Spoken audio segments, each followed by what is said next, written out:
Elevated beds. How do you grow in them, maintain them, and have success in them? I've been growing in elevated beds for over 10 years, and I think I found the secret that will make your elevated beds work successfully. My goal this season, color. I want silver and burgundy. This is a morning glory bush here in Arizona. It's normally planted out as a perennial. It does have a flower, but I'm really not growing it for the flower. I'm growing it for the foliage. I think it'll be great in part shade. It'll do just fine. And this is a Celosia. You know, I don't know the specific variety. It is burgundy.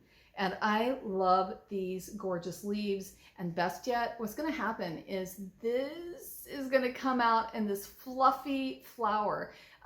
I have had success with Celosias in my part shade side yard before, so I know that this is going to be the right combination of plants for the part shade area that I have.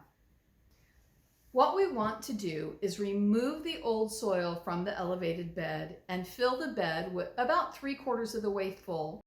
Then install the new irrigation lines, covering the lines with a thin layer of soil. Place the pre-watered plants in the preferred spot near an irrigation line so that the root ball is below the soil surface like this.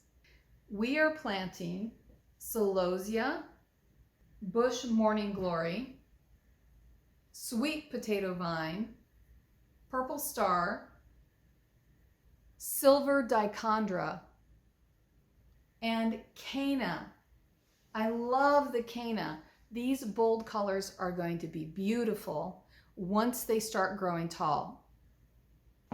The soil I'm using for the project is Beyond Peat. It is the perfect soil structure to mix in with your elevated beds, and it has organic fertilizer already added, so you don't need to excessively fertilize these beds once you've planted them. They should be just fine for up to 3 months. Once the plants are watered in, you can now turn on the irrigation system and then have the irrigation take over your consistent watering.